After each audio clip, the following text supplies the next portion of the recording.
So I used my like magic wand and I like got around it and I went up to this ladder and then jumped down onto it and put one of the new bombs on it that killed a bastion pretty easily. Okay. Or killed a bombardier pretty easily. I put the bomb on top of it and then I ran away and put my thing back up and it blew up and like fell down and some of its legs came off and I was like, sick. Let me go get my bastion cores. I picked up one bastion core, and the thing comes back to life and just drills me with bullets. I was very upset. I had a good loadout, too. You know, they have a weak point. Do you know about the bastion weak point? No, what's the weak point? So is it the butt? It is the butt, but it's more like if you think of the bastion as like a giant head on spider legs, which is horrifying. There's like... in the back of the head, base of the neck, there's like a little yellow pod, and you can shoot it with normal bullets.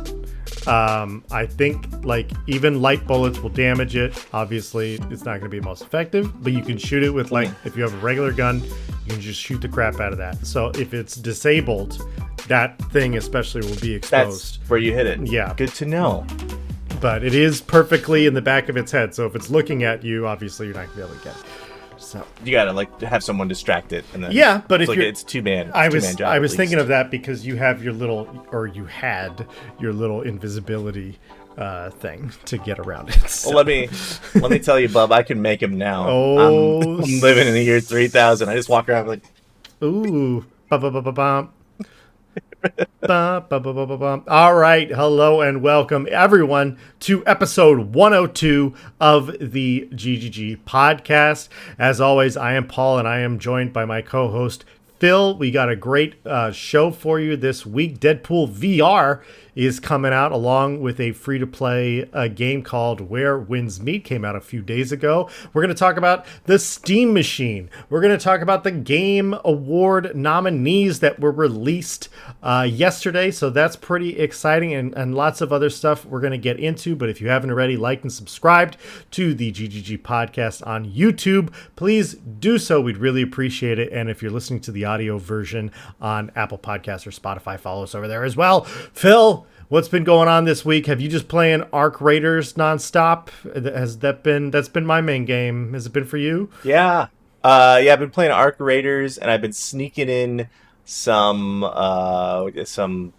Battlefield when I can. One of my friends refused to get Arc Raiders. I'm playing a lot of Marvel Rivals. Okay. And I also finished my first run of Dispatch this week.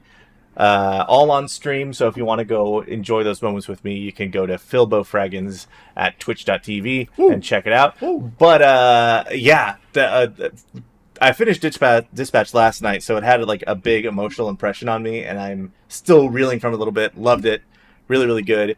But a lot of Arc Raiders. Arc Raiders is kind of the jam, and I feel like I'm trying to be Typhoid Mary and just getting more people to play this game with me and try to make the community better.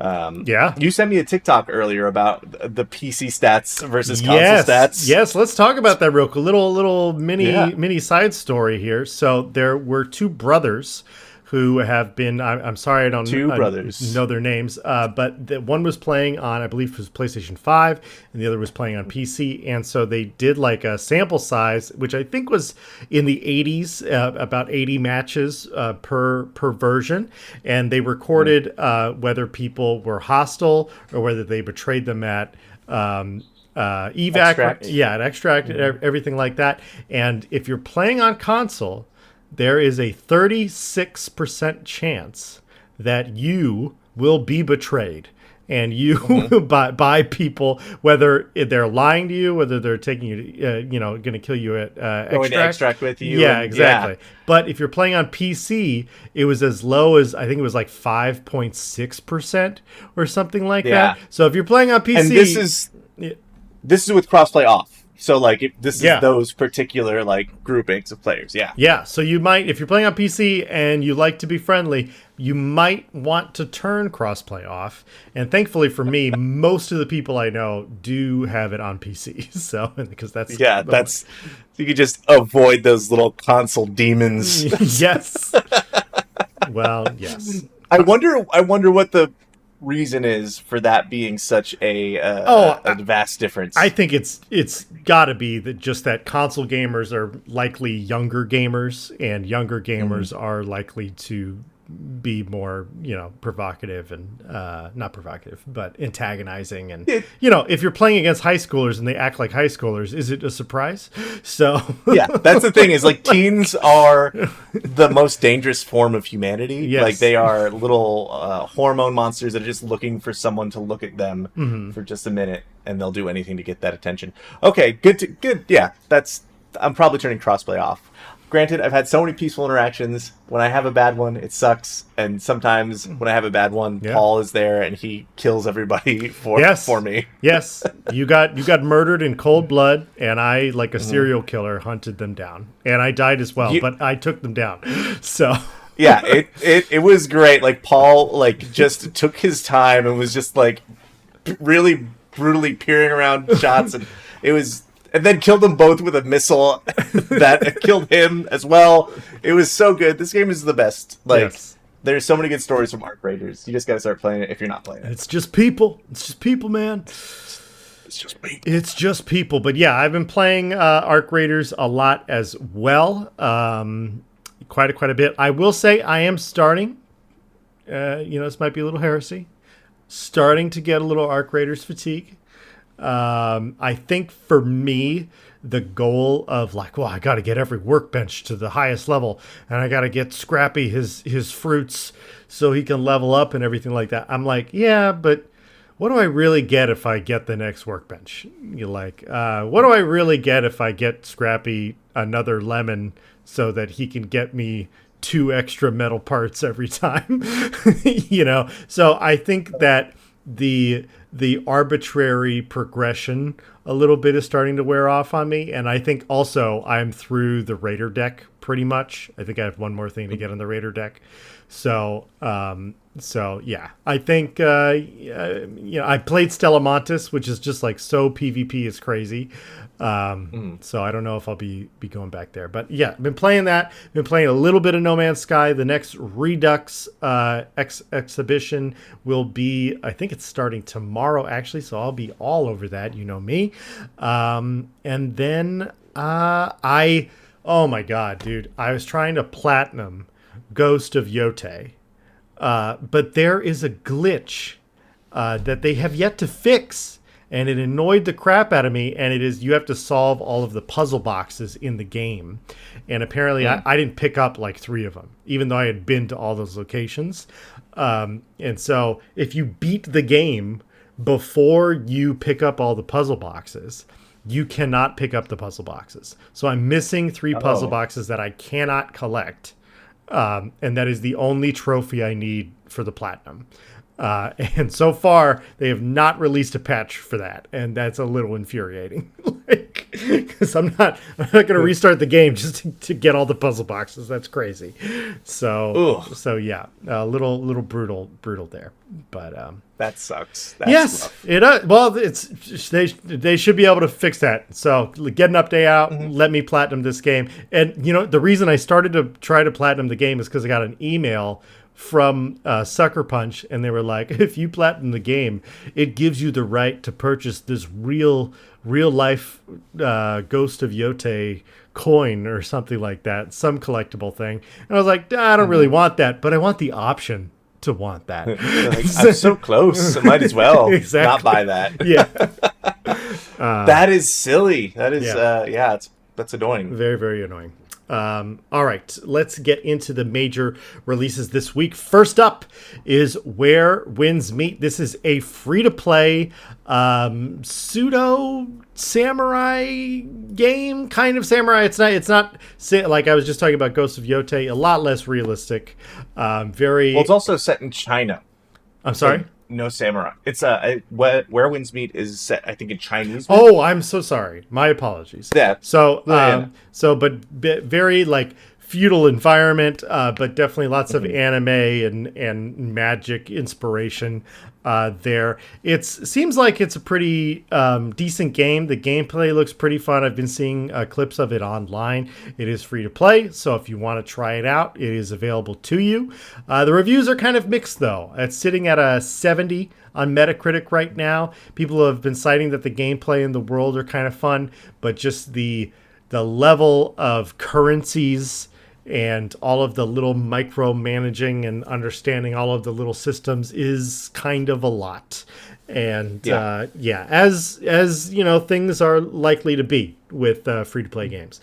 I think my rule for free-to-play games is if you have more than 2 currencies in your free-to-play game, you are doing something wrong. So you're doing too much. You're doing too much. You need to have 2 currencies, and that's it. If you want to have like unlock points or something, that's fine. But there needs to be the real money currency and the money you can earn currency, and that's it. No more, please, and thank you. I will give it. I think Marvel Rivals has now 4. Does it really? But one of them is just for, like, if you get a certain skin, you can get different colors of it. Oh, okay. And you use that currency to buy those different colors. But they have, like, their blue that's for skins. They have their gold that's for skins real and money, buying stuff. And then their battle pass currency. So I'm like, oh, it's not too much. I don't know if I consider, like, the battle pass currency, like, a currency, I guess, because you can't buy the battle pass currency. Sort of. You got to play for that. Yes, exactly. So yeah. But, no, I played a bit of Where Winds Meet, and it plays as a pretty serviceable action game. You can play it fully solo. Okay. Like, the game could be just for you to play and go around and have like a little adventure. And I think I'd say it's like a AAA game from maybe 3 years ago in terms of quality. Like, it is. There's a lot going on, a lot of cutscenes and a lot of explanation and like pretty in-depth character creator. You can take an image of your face and model that onto a character, and what it does is sort of like does an approximation with the in-game face thing. Scan. It doesn't like map your face over it, right? Like old NBA games. You remember that, huh? I remember. Yeah. Wearing a skin mask of myself playing basketball, but it seems good. It also just seems like it does seem a little old. Like, the combat's a tiny bit floaty. It wants to be kind of Dark Souls, but it's floaty and weird. And like you have like Crouching Tiger, like you could jump and air dash. Oh, okay. Yeah, I've seen the jumping. That type of game. The jumping is pretty ridiculous. It's like it's like crazy. Jump, double jump, jump again, spin, dash. It's like, wow. And then it resets all your jumps. Yeah, and then you can so you can fly essentially. So it seems like a fun game. If you didn't have the money to pick up Ghost of Yotei and you want like a feudal sword fighty game this year that is new, this is probably a great option. Yeah. But if you can afford it and you have a PlayStation 5, just get Ghost of Yotei. It's an absolutely stellar game. Yes, it is. All right, next up is Deadpool VR. This game was, we were a little skeptical about this when it came out, but it seems like it's being kind of decently received. Obviously, this is a MetaQuest 3 only game, I believe. And you play as Deadpool. It seems really silly, but all of the reviews that have been coming out about it of like, yeah, it's Deadpool, it's silly, but it is fun and it is well done. And I think that kind of some of the best VR experiences are those that, it just takes you through a 6-hour story and that's what it has for you. And it gets all the gimmicks out and it's fun the first time, but probably not a second time kind of a thing. Yeah.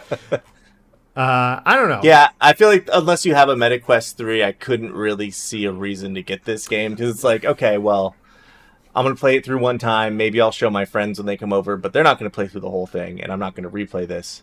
Right. But if you have a MetaQuest 3, you're looking for reasons that you bought it, this would be a great reason. Yeah, it's kind of weird. It falls in that perfect, not so perfect place of it's not good enough and a big enough IP to be like a console pusher, where this is going to sell Quest 3s. But it's for anybody who bought a Quest 3, it's like, yeah, please get this game. It's what else you guys have going on right now other than, like, you still playing Beat Saber over here. Like, it's been out for a while. Beat Saber's incredible. It's incredible. Beat Saber's great. But it's been out for a long time. How many different songs did you put on there? You know what I mean? Yeah. Well, that's, yeah. I mean, like, slow week. We've had a very busy season. But I guess we should move on to the next big thing that is... Yeah, the biggest story that happened last week, of course, after we recorded, which is that the Steam machine, the Steam Cube, has been announced. Oh my God. Just as Microsoft is leaving, Steam is like, well, or Valve, I should say. It's like, well, let's just get in here. Let's just get in here. We'll see what we're going to see what happens. So yeah, the Steam machine, right away, Phil, do you have any initial impressions?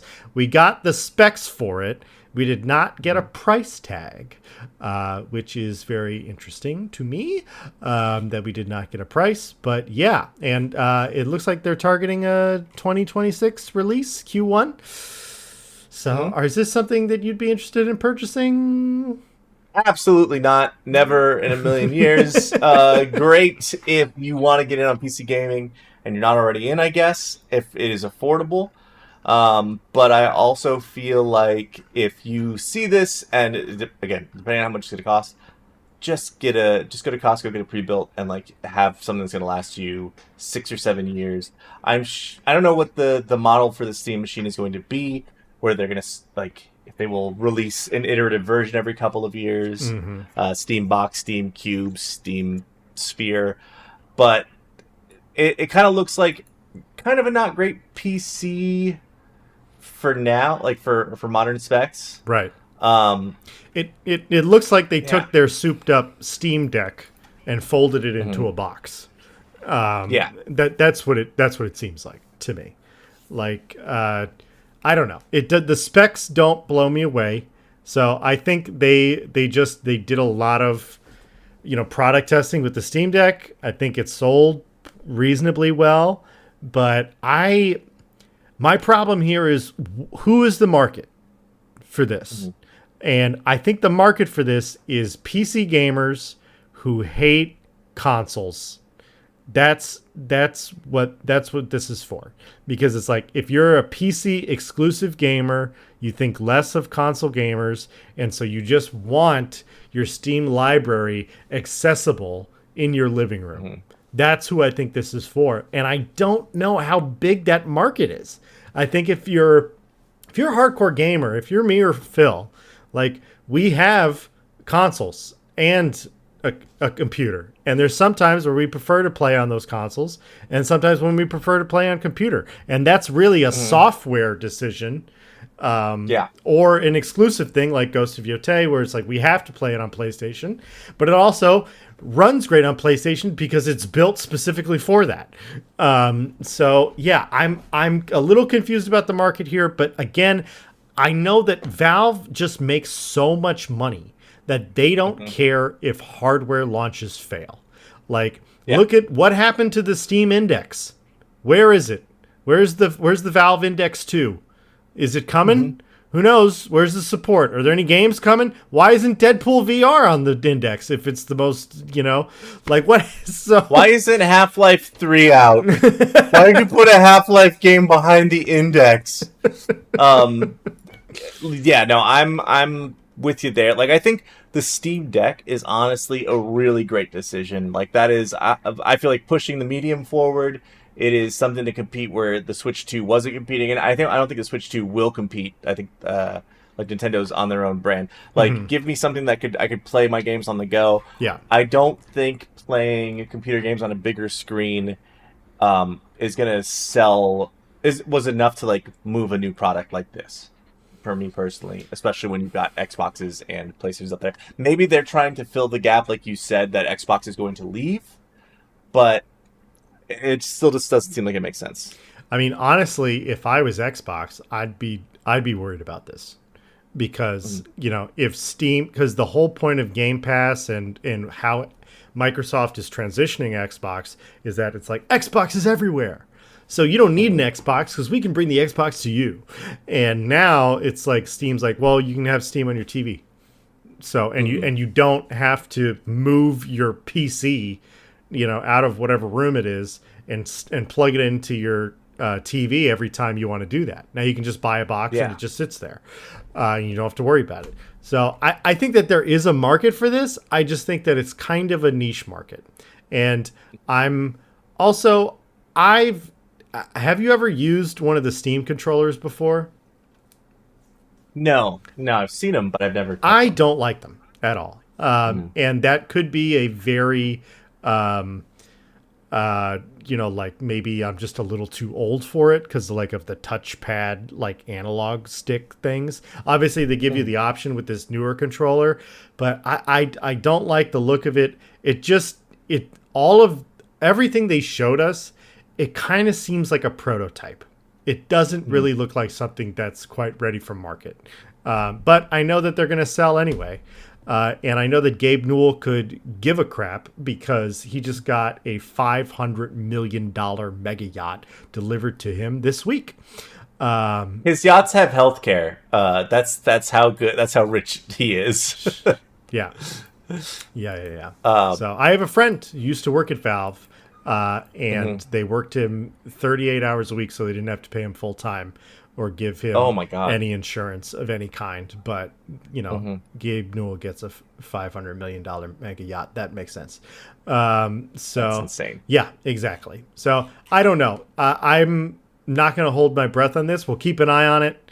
But I don't know if this is going to be the Xbox replacement, shall I say. Yeah.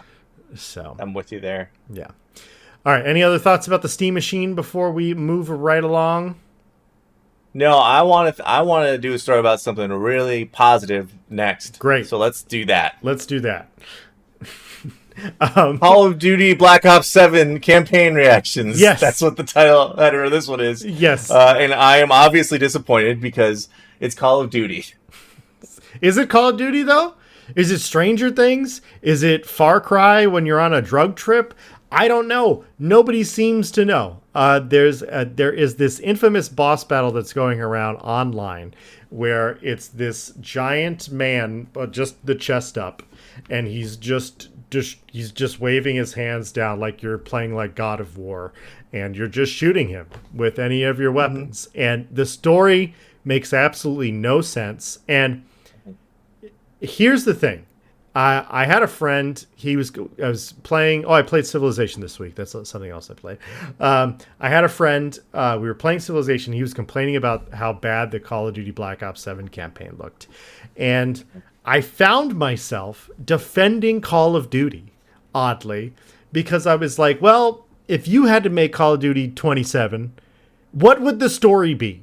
Because I think similarly, Battlefield 6 had been like, well, the story, it's a bunch of hoorah, we're not really going to get into the politics exactly. And it's like, yeah, but that's a generic, war game story. Do you want a generic war game story in Black Ops 7? So I do think that this is a complete miss, but I do at the same time recognize that it's hard to make a game 20 times and have the story feel original. So listen, no, Paul, I'm with you here that like props to them for trying something new. Yeah. Honestly, like I'd rather that than another very boring, very bland Mountain Dew fueled the white guy shooting just different people fest. Yes. Sure. However, I will say Black Ops 6, which was whatever the last game was. Mm-hmm. I played last year, had actually a pretty cool story. It had some of these like psychedelic stuff where you go through like MK Ultra or something like that, and you're in this facility and you're fighting like some monsters. But the game itself also had like levels where you had to infiltrate a place and sort of like do some social stuff. Like, give me more of that. Double down on that instead of going to this farcical place. I think their problem is that Zombies was popular and continued to be popular for a few games, and like, why don't we just do the whole game Zombies and then leave the multiplayer for the Adderall-ridden 12-year-olds? And that is what they did. They made the whole game Zombies, and it's not good. Yeah. They should just do that. They should just make Call of Duty Zombies and have that be the title. And you could do a zombie story, but just market it as that. And then people are going to be more on board. I know there's another mission where you are like taking control of zombies and you're sending zombies to fight for you. It's like, it doesn't make any sense. And it just doesn't. Yeah. You can still have Call of Duty, but it doesn't need to be Black Ops 7 if it's not Black Ops anymore. Change the title. You already have the franchise title Warriors. With Call of Duty. Yeah.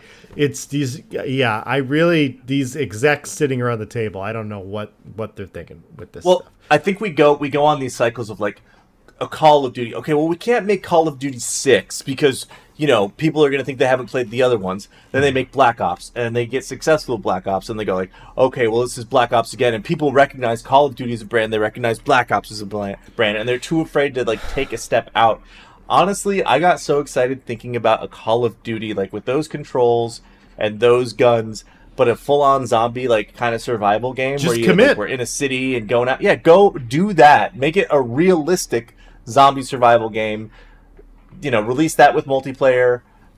That would be great. That would be so good. But they are just kind of stuck in this like having to be a Fast and the Furious movie, but about soldiers. Box that they can't really step out of it.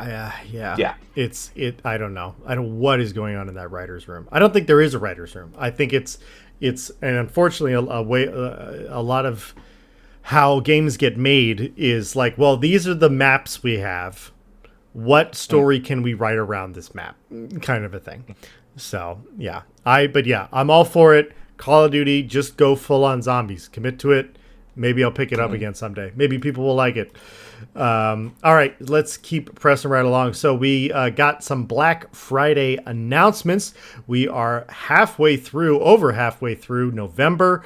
Thanksgiving is coming around. Black Friday is coming around. Sony and Nintendo have released some details on some deals. Sony particularly is going to be having some hardware deals, so that's pretty cool. They're just to read off some of Sony's fill, and then if you could hit the Nintendo ones.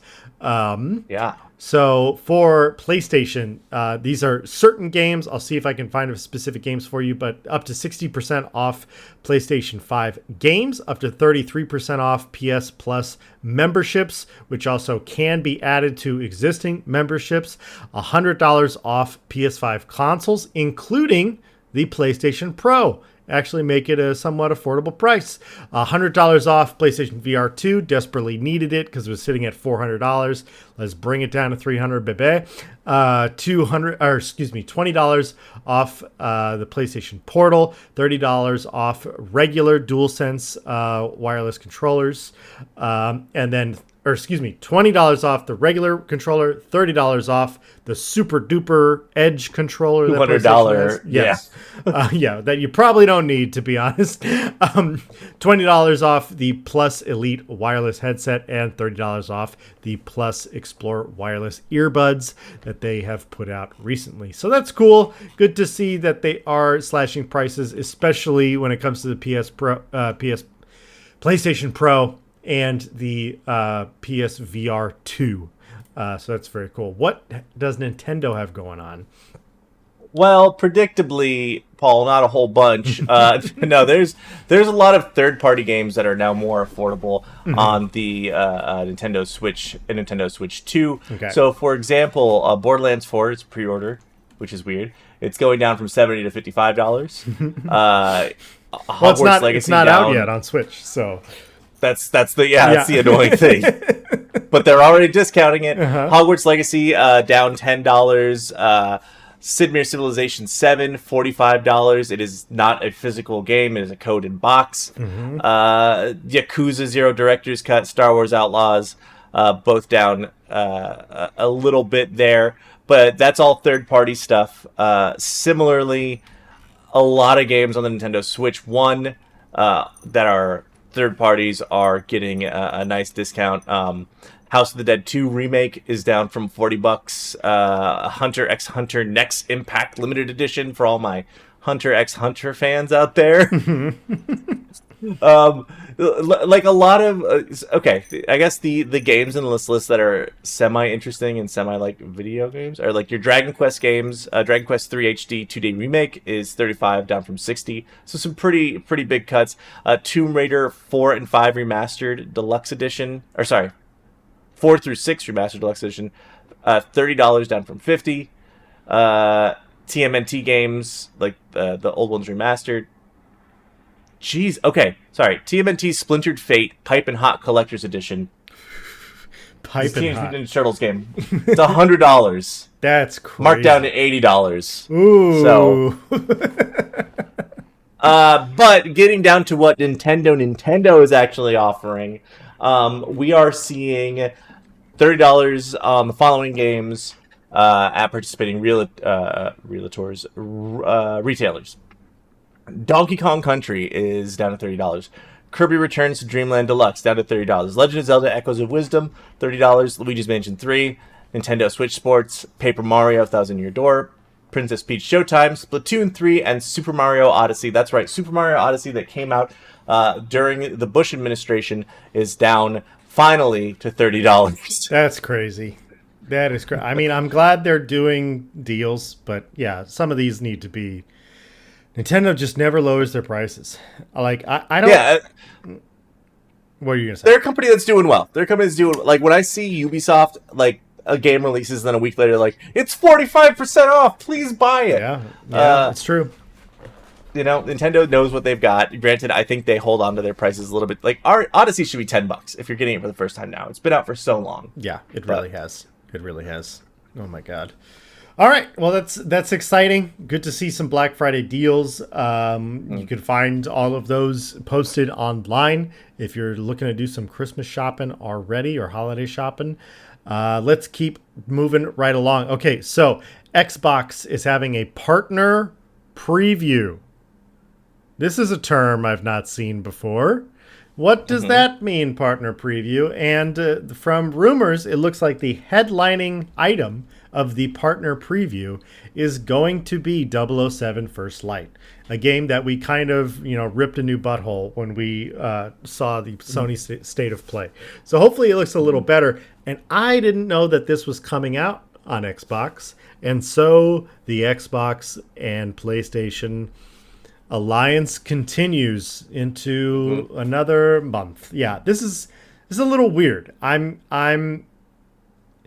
they say a partner preview, I'm curious if they are going to announce, hey, also we've got more Halo coming to to PlayStation or something like that. But I do think it's a little weird that they would put that on November 20th on a random Thursday.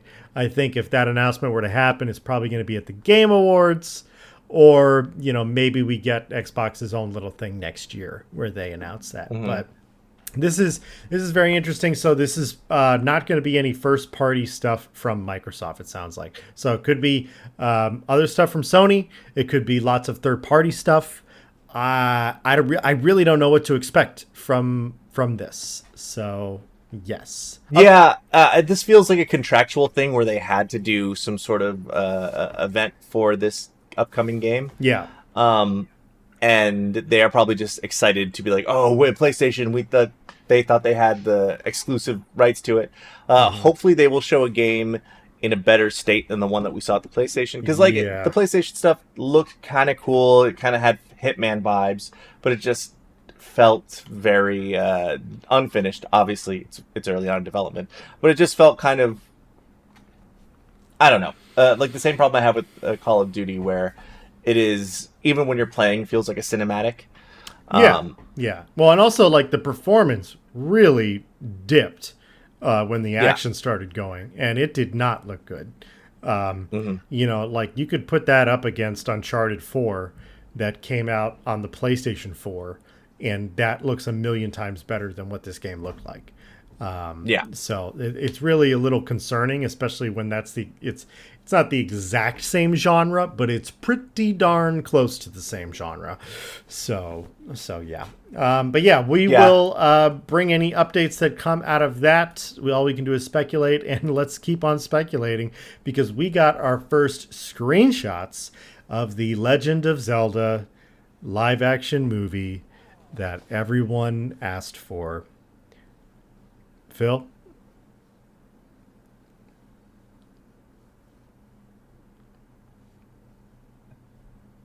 We should just end the podcast now. Like forever. For the audio only listeners. Phil's head is in having his a hands. breakdown. Yeah.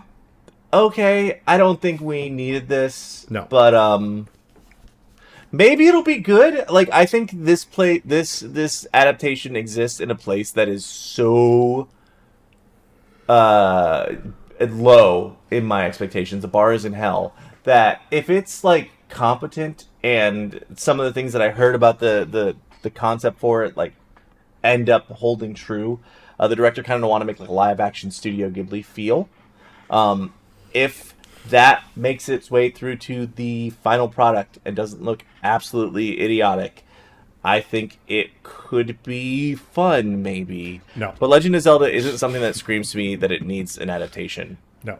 You know? I don't think I think this has no chance of being good. Look, I hear what the director is saying, Studio Ghibli vibe. And honestly, I think that Zelda as a game is very much in that genre. Being like being in that creative genre and space and that feel. But I don't know that you can achieve that feel in live action. I really don't. And I'm really surprised with the success of Mario that they were like, we need to make this movie live action. It's like, if you wanted to make a Zelda movie, can't you just do it like, I get that Zelda's a little less cartoony, you could have people play them. But I don't know how this is not bad. At best, I think it's a good kids movie. I think at best. And then you have parents who grew up playing Zelda taking their kids to go see it, something like that. Listen, if you give me anything akin to Never-Ending Story, but with Zelda characters, sure. Like if you can kind of occupy that same space. So I do feel like that sort of young wonder in live action doesn't have much of a space right now. I agree, but like, do you think if Never-Ending Story came out today that it would be successful? That people would like it? I think if something could hit that tone, maybe, because everything like kind of goes in these weird cycles where like Never-Ending Story, and then like a bunch of movies like it, and then we had A Kid in King Arthur's Court, which was the end of it. That it kind of we've been without anything like that for a while, and I do feel like in terms of kids media, as someone who kind of like tries to keep an eye on it, it feels like we're in this weird not low, I don't know, we're in this weird like. It's all kind of investing that much in it. It's all animation. Yeah. We're not investing a lot in it taking it seriously. And if they can pull it off, great. I do think the odds are going to be hard. Let me pitch to you the perfect Zelda movie, Dark Crystal style. Really intense puppets. I feel like just a strong visual identity is what this movie needs.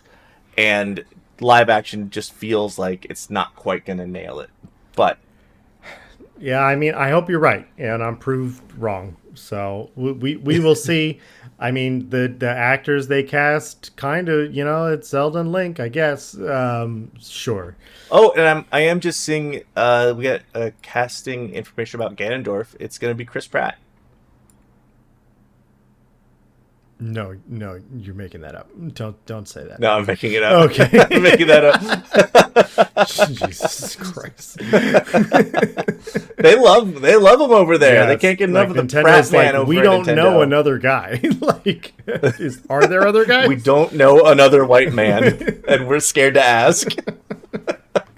All right. Well, with that, let's get into our juicy main topic this week, and that is the Game Awards. They have announced their nominees. The Game Awards are going to be taking place on December 11th. Make sure to tune in if you are interested. So we might touch on some of the other categories, but what we're really going to focus on is the Game of the Year nominees. Who do we think deserves to be there? Who do we think some of the snubs are?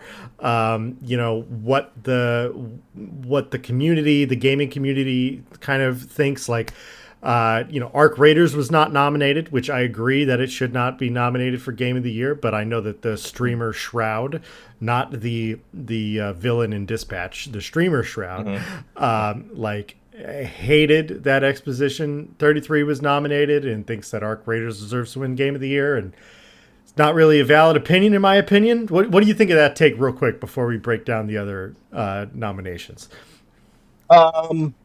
That's not maybe it should be nominated for Game of the Year. It is late in the nomination process. Mm-hmm. I think that also the type of game that it is not really like the type of game that Game of the Year wins. I think online service game, it should be nominated for that, and I believe it is. Yeah, and it's nominated for best multiplayer this year, and that's the far and away, it better win that category. Like, I'm all for that, 100%.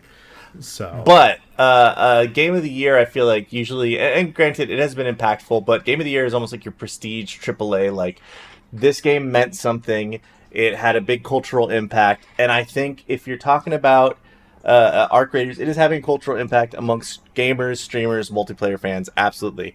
But Clair Obscur has had a giant cultural impact. Hollow Knight Silk Song has had a giant cultural impact. Hades 2, I feel like that is something that you can play by yourself, have a wonderful time, be moved by the experience, and come away from it with something else. And, whatever to the other games on the list, like Kingdom Come Deliverance, not personally a game for me, but I think there is something to be said for the amount of detail and like sim in that game. Yeah.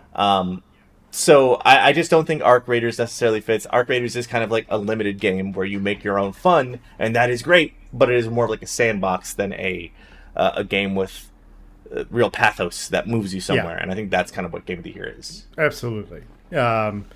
So let's just list off the Game of the Year nods. So the nominees are Expedition 33, Clair Obscur Expedition 33, excuse me, Death Stranding 2 On the Beach, Donkey Kong Bonanza, Hades 2, Hollow Knight Silk Song, Kingdom Come Deliverance 2.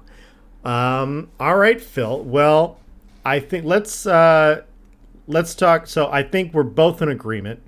Expedition 33 deserves to be nominated, deserves to be on the list, and is a heavy contender to win. What do we think of Death Stranding 2 On the Beach being nominated here?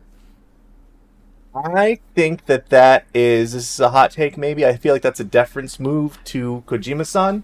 Yeah. That is I played that game, it was fun, but it is also not, like, it is...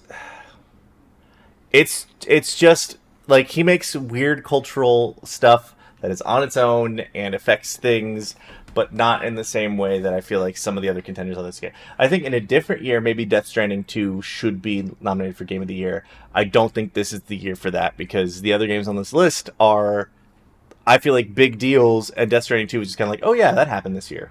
Like, that's how I tend to think of it. Yeah, I mean, I don't hold back about my feelings of Kojima. Like, I think he's a very interesting artist, but me coming from an arts background, I think there are artists who have a point and a message and something a story that they're trying to tell and communicate, and I think there are other artists that just like doing weird things.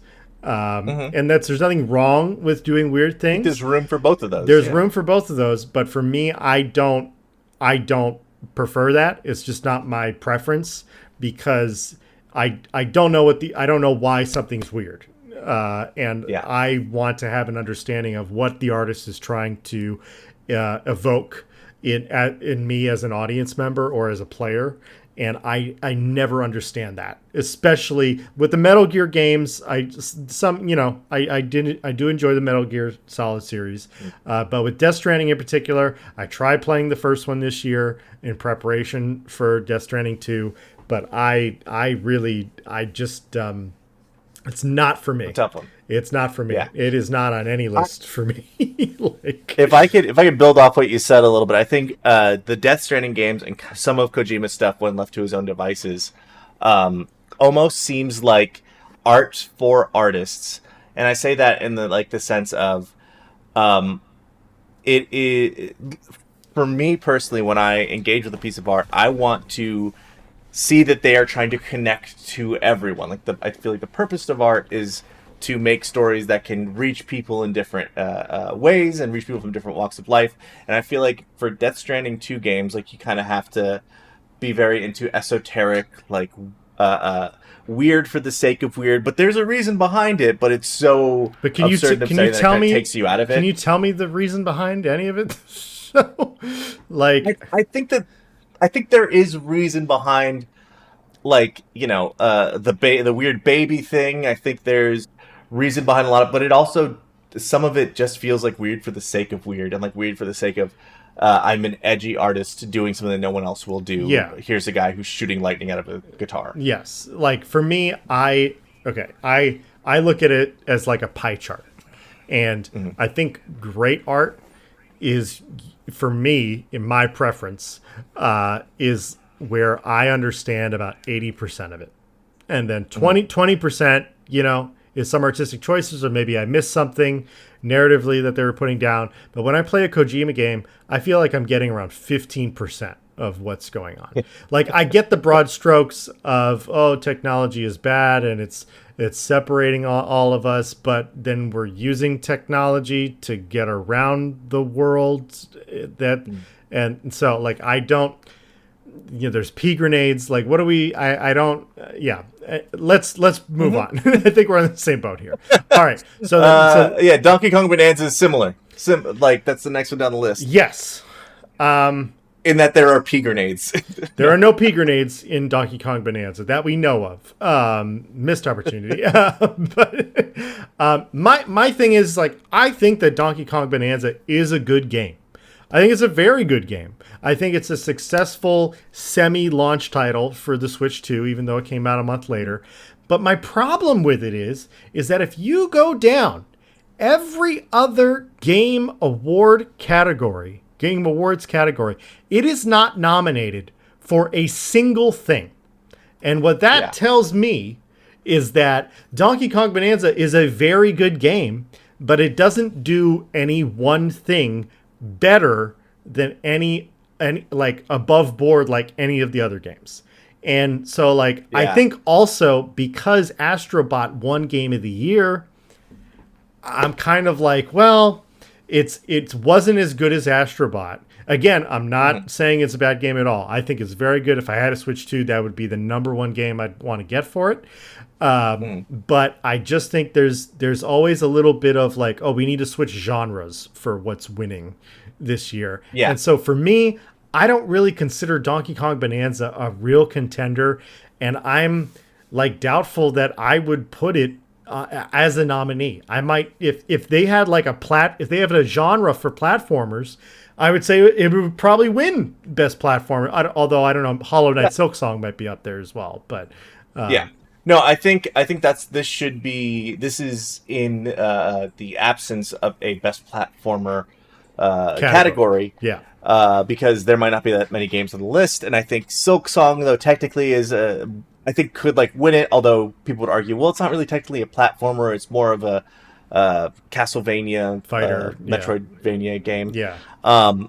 So I do think that this is a deference move to Nintendo, because they did some really incredible stuff with the game, but it also doesn't feel it's not as good as Astrobot in my opinion. It doesn't have that same level of polish. And it is a great launch title. I think this is just, hey, Nintendo, we know you're here. We love you. Here's something. Right. And they really just need to add a best platformer list.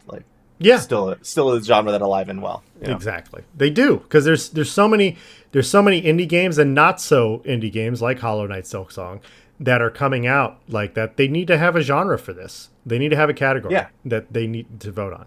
So, and you could, I mean, speaking of, Castlevania Hades 2, I know is a top down, but yeah, Hades 2 is the next one on the list. This one I am the most torn about of any game on the list. I played Hades 2 back when it came out in early access. I put 8 hours in, and then I was kind of done with it. I tried picking it up again recently, right where I was, because I know I had made the roguelike progress, and I died almost immediately. Like, I was like, I need to reorient for this game. So it's a game that I want to go back to before we do our game of the year, to make sure that I know how I feel about it. But for me, this is another nod of like how good the first Hades was. And this is very similar to the first Hades. And so I see this as more of a nod than standing on its own 2 feet. Because when the game like released, there wasn't really a lot of hype around it. I didn't see a lot on social. It did well in reviews. But I feel like most people like me had already played it in early access, and we had already moved on. So kind of a little weird. Yeah. I think I'm a little bit higher on this one. I think that it should be up there. And I think it's partially in deference to Hades 1, but also I think Hades 2 stands so much on its own. Like, it is a very good game with that plays very differently, but it is kind of the same type of game, which is interesting. Mm-hmm. And I just really love what they're doing there. So I think any sort of kudos to them. I don't think they take Game of the Year. I really still think the running is between Clair Obscur and Hollow Knight. But yeah, that's I think I'm happy it's on the list. But maybe it just illustrates some of the lack of creativity, because there's 1, 2, 3, 4 sequels on the Game of the Year list. Yeah, well, I mean, that's a whole industry problem, and part of the reality of making video games is you don't want to start from scratch. They get better iteratively. Yeah, exactly. So all right, and then Hollow Knight Silksong, I not my thing, but I totally understand why it's up there, so I'm not going to argue with that one. Have you beaten Hollow Knight Silksong? No, I think I played probably 7 to 8 hours. Okay. And then I had to, some other thing came out that I was like, this seems more like my vibe. Because Hollow Knight does get to that point where it feels punishing. Right. For no reason. Yeah. And if you are not, I think even more so than Hades, if you are not up on your skills in that game, going back in is difficult. Yeah, that's so difficult. That's what's made me afraid of the Hollow Knight series, because I've even heard the first game is really hard as well. So yeah. All right, and then last up, Kingdom Come Deliverance 2. Again, I'm torn on this. I put a good amount of hours into Kingdom Come Deliverance 2. I think I put 26 hours. And I think I keep it on this list because of how weirdly innovative the game was, in that it really felt like a simulation as opposed to like a video game. And I talked about it on the podcast when I was playing it, but just of like how I had to reorient to not think about it as a video game and think about it as like, well, what would I do in this situation? What would Paul do? And like the amount of realism and just like Arc Raiders has helped with this mentality too of like letting go of loot and stuff like that. Because in Kingdom Come Deliverance, like you get beat up and you can just lose everything that you have, or if you hit a story beat where it's like, just kidding, you lost everything, and you better get used to it. So I think that it is so unique as a simulation. It's not my favorite experience, but I think the uniqueness justifies its nomination, if that makes sense. Yeah. I think that they're doing kind of what Rockstar claims that they're doing with like this, like Red Dead 2, like, oh, we're doing some really heavy sim stuff. And I think they need to, for me, shift a little bit more arcadey. Yes. Just a hair. Yes, I agree. to make me really engage with the game. But I love what they're doing. I love how much the different skill sets and like if you don't bathe enough, it affects things. Like I think what you're saying is right, that it kind of changes your brain chemistry around games a little bit. Mm-hmm. Yes. Or just that particular type of game. Yeah. But yeah. Do we want to talk about like some of the other highlights, or just go through some other things and be like, this is what we think should win those settings? I mean, I think we can get into that later and closer to the game of the year, like the actual winners and everything. But I want to talk snubs. So what are some snubs for nominees? Not necessarily saying that they would win, but what should have been on this list that is not on this list? First of all, yoink Death Stranding 2 out of there. Ghost of Yotei right in. 100 Click, boom.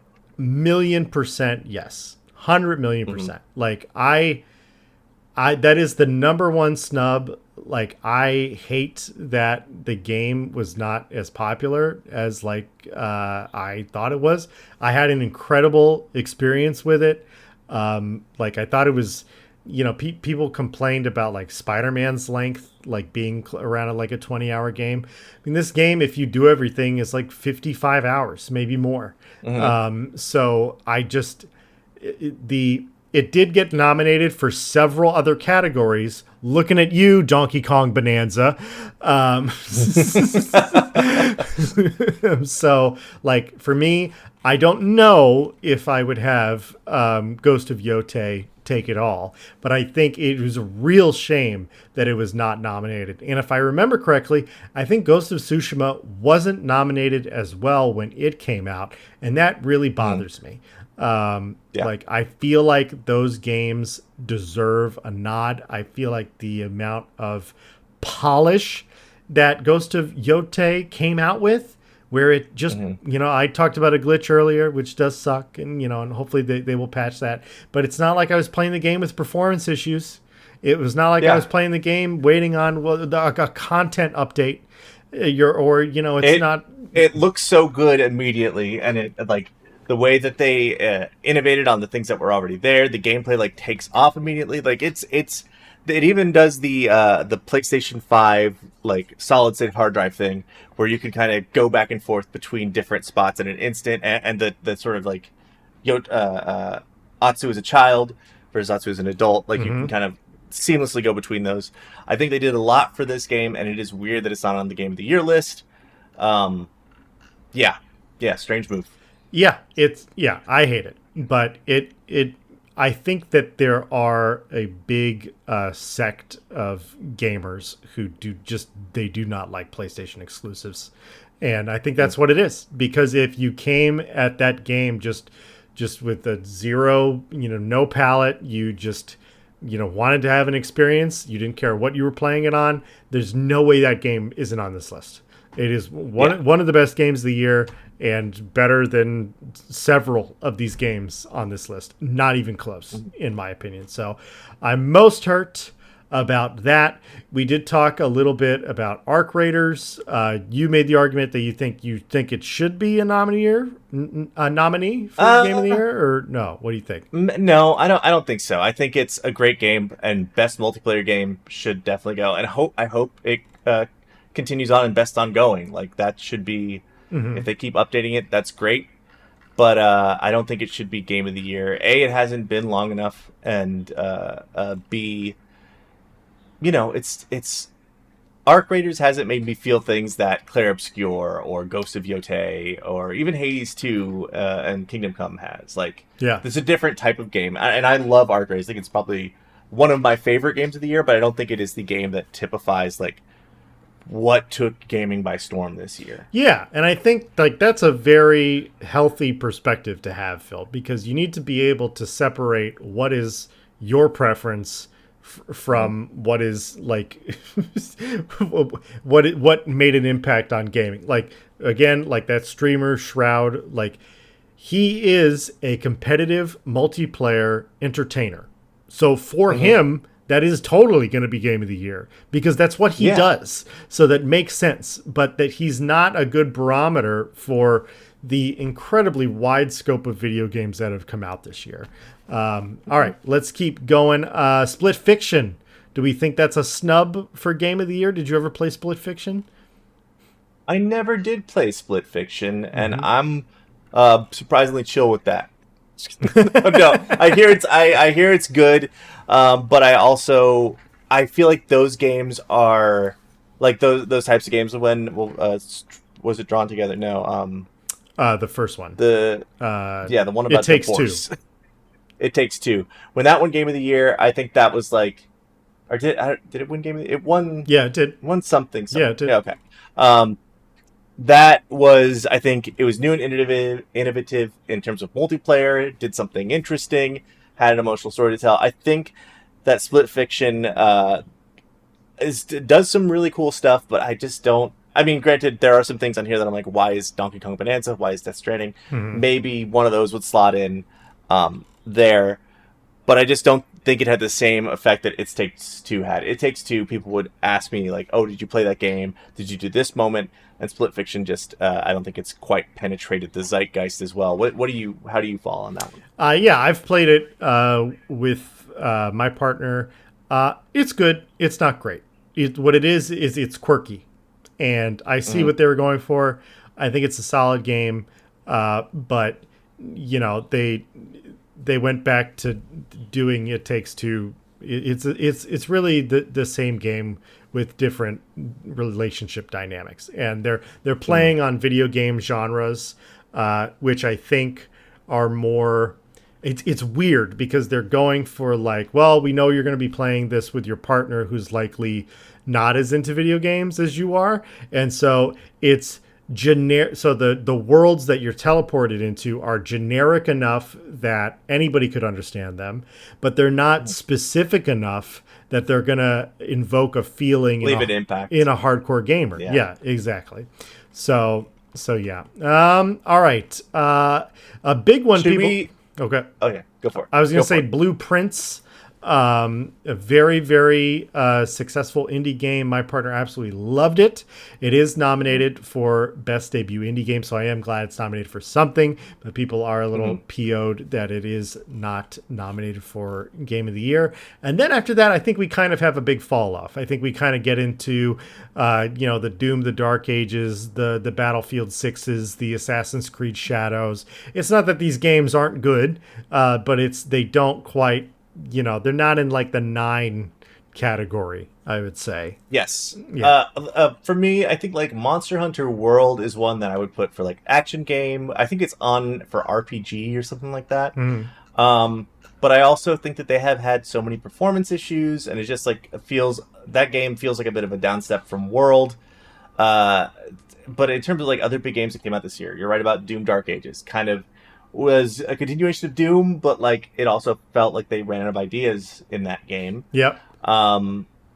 What interests me the most is the Best Independent Game Award, which Blueprints is on, and there's also Best Debut Indie, which there is some news around. So I guess we should talk about that. Yeah. But for Independent Game, we got Blueprints, Clair Obscur, Hades, and Hollow Knight, which is pretty crazy. So I think Hollow Knight is like a 3-person team with a lot of help. But Clair Obscur feels like a AAA game, like a Square Enix RPG. Hades 2 is a pretty known name. I do think this is like Blueprints might take this one as just the little engine that could type of thing. Sure. Another interesting game on there is Ball X Pit, which is kind of like a ball bouncing game that is really good. And then a side-scrolling beat-em-up called Absalom that I actually looked up after seeing on a list. Okay. And it's like a roguelike side-scrolling beat-em-up game with like different characters, like a rogue, a magician, and its style just seems really, really cool. It's definitely one that is now on my list if it made this big of an impact. But how do you feel like Hades, Hollow Knight, and Clair Obscur? I mean, they are all indie games. They're also on for Best Game of the Year. Does that feel weird? Yeah, I think we just don't have a lot of. I mean, I think Ghost of Yotei is a heavy hitter, and it should be on there 100%. I think there's just a lot of different fanfare service here. It's like we want to make sure that no matter what kind of gamer you are, we're going to nominate one game that speaks to you. But I feel like they're just kind of missing like the action gamer here a little bit. I feel like you either need to nominate Hollow Knight or Hades 2. I think you need to pick one. I think they're not the same game, but they're similar enough that I don't know. That's how I'm feeling about it. But again, my first kick off the list is Donkey Kong Bonanza, and then second is Death Stranding. So I'm not gonna argue very hard against Hades 2 or Hollow Knight Silksong. So yeah. I think the problem for me is in a lot of these lists, I feel like Clair Obscur. This is my personal feeling. Like, I thought it was a very impactful game for me this year, but also I feel like that game took the world sort of by storm. Like the amount of Halloween costumes that were people in their French baguette and like hat and glasses outfits.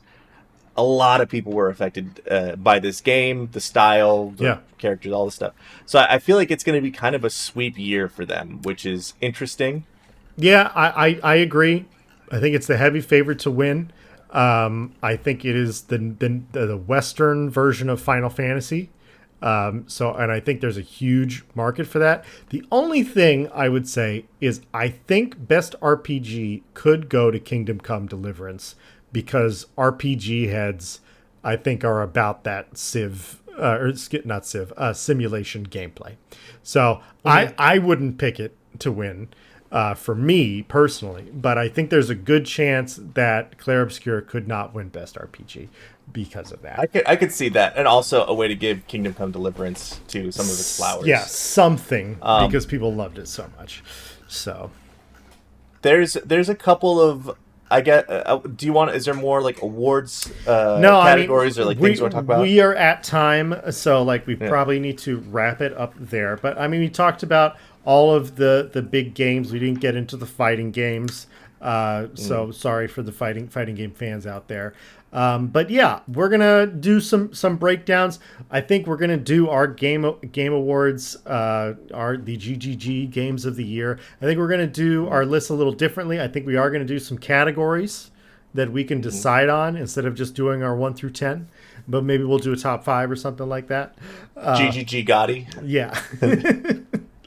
Well, okay, just before we wrap up, yes. I want to do a sort of negative shout out to some of the categories they have. For example, most anticipated game is just market research. Don't vote on that. Don't ever. It's gonna be Grand Theft Auto 6, and that's stupid. Yeah. Well, that is a dumb Witcher category. 4, Witcher 4, bebe. That's what I'm talking about. It should win, but will it? No, it's going to be Grand Theft Auto 6. I am as what's the right word? Pessimistic and skeptical of the human race as the people who make Grand Theft Auto games are. I hate their pessimism. Content Creator of the Year. Stop doing this. Don't do this. This is dumb. Best esports team? No. You bet. You done bad. Nobody cares. We don't care about real sports. We don't care about esports. Best esports athlete? Again. Touch grass. Best esports team? What is they have a competition to decide who's the best, and it's the esport they're playing. Yeah. All right, I'm going to get off my old man soapbox. I got nothing against esports. I think it is a sport, but don't call them athletes because they're not athletes. So it's a mental sport. It is totally a mental sport. But yeah. Yeah, and that's not really our jive. But yeah, we need. It's also like it's a weird thing to have a at the award show for like the art form, right? Yeah. Because I feel like there's a separation here. Yeah, it needs to be two different award shows. Where it's like, these are entertainers who work in video games, as opposed to this is an award show for the developers who actually make the video games. Yeah. So yeah, I totally agree with you there. All right, well, we need to wrap up. I think we're gonna have one more episode before Thanksgiving, but we might take a week off there at some point. So hopefully you'll still stick around. But yes, thank you for listening to episode 102 of the GGG Podcast. We really appreciate it. If you haven't already liked and subscribed to our YouTube channel at Golden Glaze Gaming, we would love if you did that as well. And if you're listening to the audio-only version on Apple Podcasts or Spotify, follow us there too. We really would like that. It would mean the world. All right, we're going. We're out. I'll see you next week, Phil. All right, peace.